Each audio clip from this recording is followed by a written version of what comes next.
Sejarah peminatan kelas 11, Kolonialisme dan Imperialisme. Dalam salah satu pidatonya, Soekarno pernah menyatakan bahwa Indonesia telah dijajah oleh bangsa asing selama 350 tahun. Dalam penjajahan tersebut, kehidupan rakyat Indonesia sangatlah miris, dengan berada di bawah kekuasaan bangsa asing, seperti contoh dalam gambar-gambar berikut ini.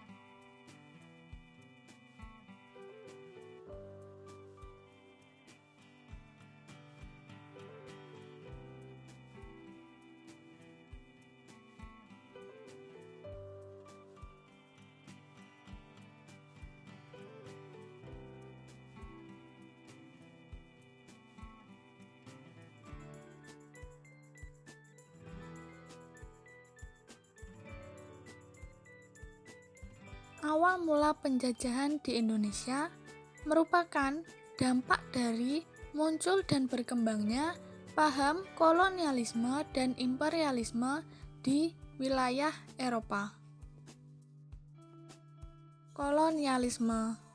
Kolonialisme berasal dari kata kolobus dalam bahasa Yunani yang berarti petani.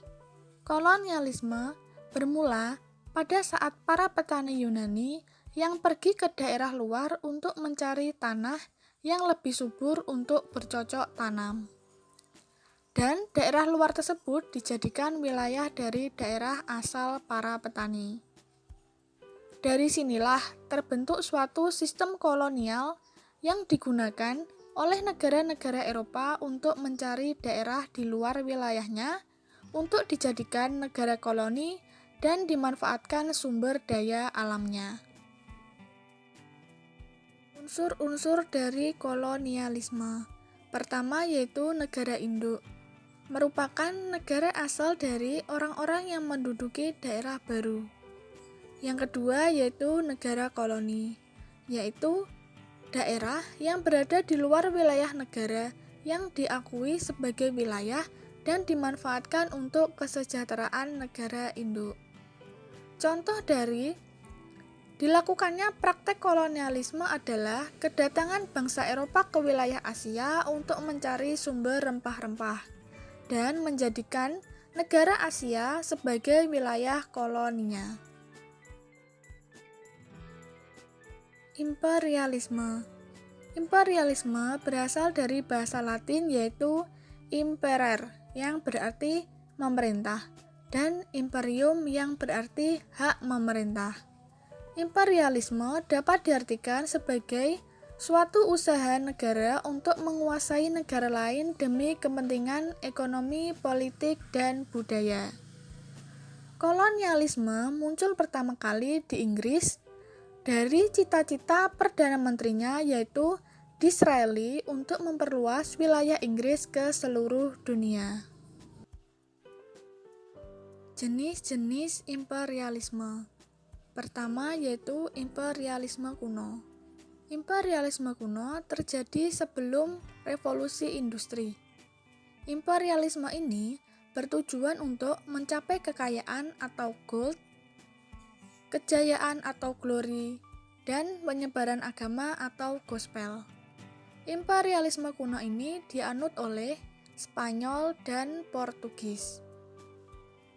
Yang kedua yaitu imperialisme modern, berlangsung setelah adanya revolusi industri, di mana para negara-negara penjajah ingin mengembangkan perekonomian negaranya melalui industri secara besar-besaran.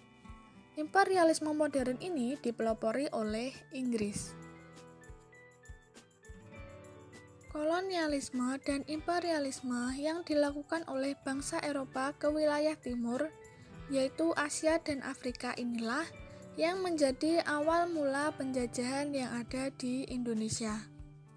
Dimulai dengan kedatangan Portugis, diikuti oleh Spanyol, Belanda, hingga Inggris ke Indonesia, dengan tujuan menguasai wilayah dan memanfaatkan sumber daya alam serta mengeksploitasi sumber daya manusia di Indonesia untuk memperkaya negara-negara induk yang ada di Eropa. Nah, anak-anak, buatlah catatan poin-poin penting dari materi yang telah Ibu sajikan. Sekian pembelajaran hari ini. Semangat belajar, jaga kesehatan. Wassalamualaikum warahmatullahi wabarakatuh.